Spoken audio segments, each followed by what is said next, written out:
Assalamualaikum warahmatullahi wabarakatuh. Perkenalkan, nama saya Cindy Rizkiana Salsabil.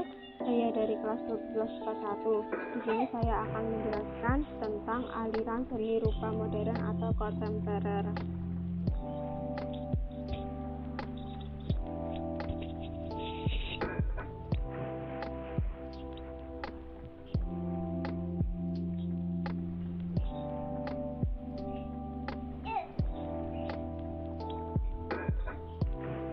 Delapan aliran seni rupa modern.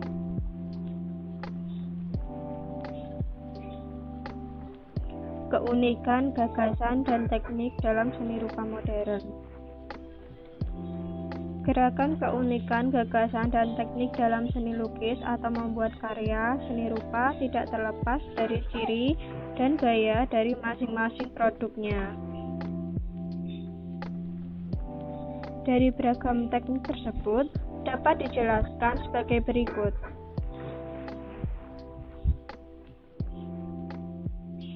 Ada 8 aliran seni rupa. Yang pertama, anamorfisme. Yang kedua ada soto-insu. Yang ketiga, hatching. Keempat, impasto. Yang kelima, tropel oil. Yang keenam, sfumato. Yang ketujuh, siklorama. Yang kedelapan, chiaroscuro. Yang pertama saya akan menjelaskan tentang anamorfisme. Apa sih anamorfisme itu? Berarti penyajian perspektif atau proyeksi yang terdistorsi. Lebih khusus, istilah ini mengacu kepada imaji yang terdistorsi sedemikian rupa hingga hanya akan terlihat normal jika dilihat dari sudut tertentu.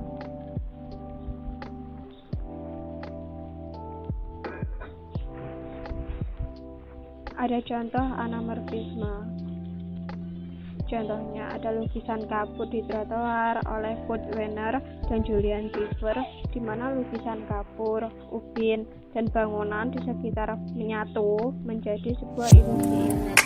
Sinemaskop dan format layar lebar lain bisa menggunakan teknik anamorfisme untuk menciptakan pemandangan trimatra dari slide. Ini contoh gambarnya seperti ini.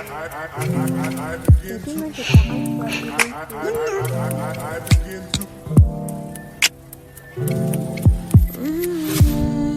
Yang kedua ada soto-insu.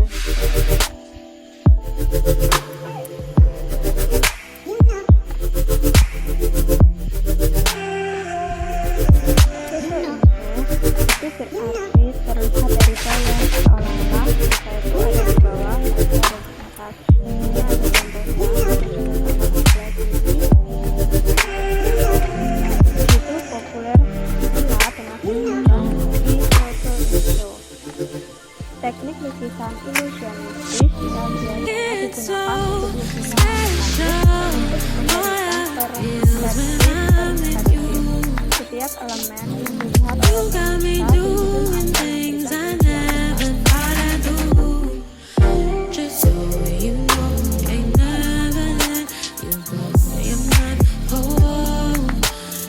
teknik ini banyak digunakan pada masa barok untuk lukisan fresco. Diperkirakan teknik ini pertama kali digunakan Andrea Mantegna dalam kamera teknik fosil atau manual. Selain itu, juga terdapat nama-nama Antonio da Correggio dalam Duomo Pietro da Cortona dengan karyanya Allegory of Living Providence and Bargaining Power di Palazzo Berkeley. Contoh lukisan foto-insu.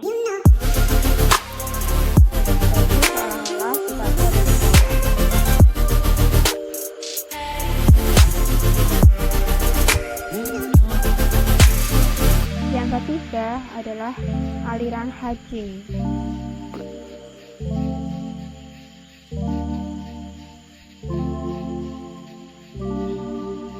Hatching atau hatchir dalam bahasa Prancis dan juga cross hatching adalah teknik dalam lukisan dan karya grafis yang digunakan untuk memberikan efek warna maupun bayangan dengan membuat garis-garis paralel.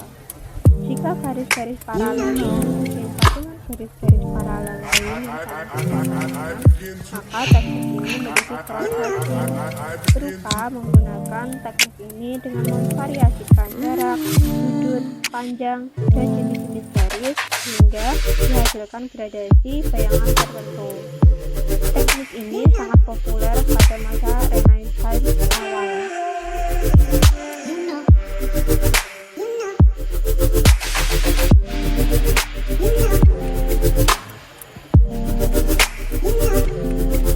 Teknik dasar.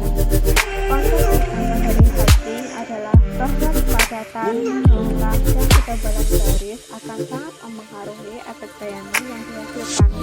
Dengan meningkatkan kepadatan, jumlah, dan ketebalan garis, maka bayangan yang dihasilkan semakin gelap. Begitu pula sebaliknya. Konsep bayangan bisa pula ditetapkan dua jenis yang berbeda sudut garisnya. Sebagai hasilnya, variasi garis ini akan memberikan ilusi warna yang bila digunakan secara konsisten akan menghasilkan ilusi yang realistis. Ini adalah contoh lukisan hatching.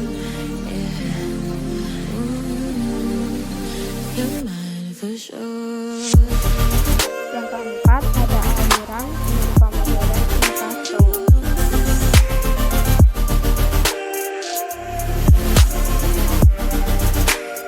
Impasto ini adalah teknik lukisan di mana gas dilakukan dengan tekstil di atas kaca sehingga arah garisan sangat mudah terlihat. Cat yang digunakan bisa pula tercampur di atas kaca. Saat kering, teknik impasto akan menghasilkan tekstur yang jelas sehingga kesan yang kehadiran objek lebih terasa. Aplikasinya cat minyak sangat cocok dengan teknik ini sebab ketebalannya yang tepat, proses pengeringan yang lama, dan sifat opacity-nya yang buruk. Sifat ini bahkan bisa diperkuat dengan penggunaan linseed oil. Akrilik bisa diolah dengan teknik impasto. Meskipun sangat jarang karena cat jenis ini mengering dalam waktu singkat. Sementara pemakaian teknik impasto pada cat air maupun tempera hampir mustahil tanpa medium pengental seperti aquapasto. Ini adalah beberapa contoh lukisan impasto. Jadi lukisannya itu terletak pada kanvas yang dicat ya. Yang kelima, ada aliran tropel oil. Penggunaan teknik tropel oil sebenarnya telah terjadi jauh sebelumnya. Biasanya teknik ini dipakai pada mural, sebagai contohnya di reruntuhan kota Pompei. Contoh-contoh yang klis dari tropel oil adalah jendela, pintu, atau koridor tiruan yang dimaksudkan menciptakan ilusi ruangan yang luas.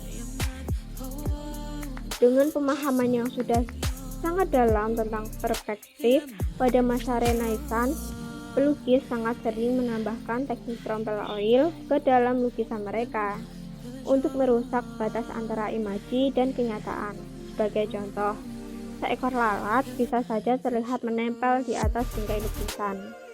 Selai kertas terlihat menempel di atas papan tulis, atau orang yang terlihat menggapai tulisan.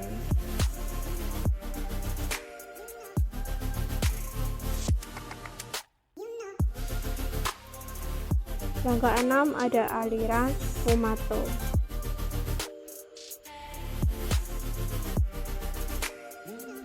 Sfumato adalah istilah yang digunakan dan dipopulerkan Leonardo da Vinci untuk merujuk pada lukisan yang melapiskan warna-warna yang berdekatan untuk menciptakan ilusi kedalaman, volume, dan bentuk. Sebagai hasil akhir, perpindahan warna tersebut tidak lagi terlihat jelas. Contoh lukisan sfumato. Jadi ada wajah yang mengarah atau melihat ke kita kan. Nah, seperti ini contoh gambarnya.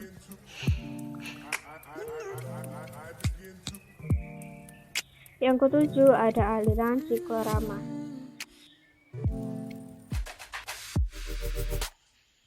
Siklorama adalah lukisan yang didesain dalam media silinder dengan maksud pemirsa akan berada di tengah silinder tersebut dan bisa menikmati pemandangan sebesar 360 derajat. Biasanya teknik ini dipakai untuk menampilkan pemandangan alam yang mengagumkan. Contoh karya: Atlanta Siklorama menggambarkan Battle of Atlanta saat Perang Saudara Amerika, dipamerkan di Atlanta. Yang kedua ada Pihal Siklorama, menggambarkan keturunan orang-orang Amish Mennonite. Yang ketiga ada Gettysburg Siklorama, menggambarkan Battle of Gettysburg saat Perang Saudara Amerika, dipamerkan di Gettysburg National Military Park. Yang keempat ada Siklorama of Jerusalem, itu menggambarkan penyaliban Yesus Kristus, dipamerkan di Quebec, Kanada. Yang kelima ada Waterloo Siklorama, itu menggambarkan kisah Battle of Waterloo, dipamerkan di Belgium di dekat kota Waterloo. Ada beberapa siklorama.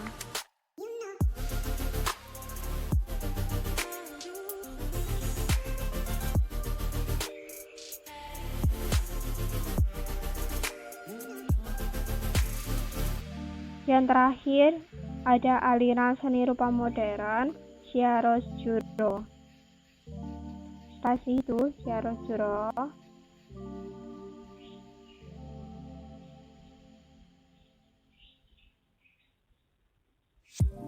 Chiaroscuro berasal dari kata Italia yang berarti gelap terang, yang bisa juga diartikan menjadi kontras yang sangat kuat antara cahaya dan bayangan di dalam suatu karya seni.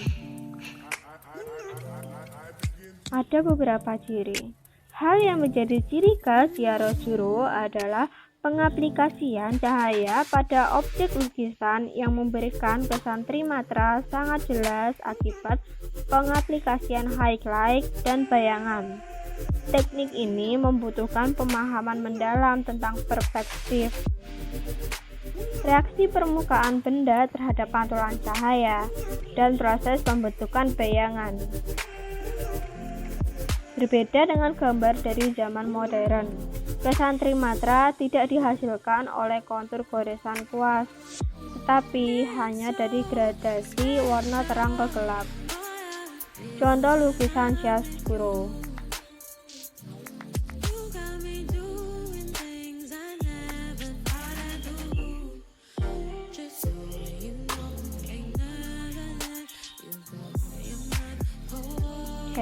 Terima kasih telah menyimak PPT penjelasan aliran seni rupa modern atau kontemporer.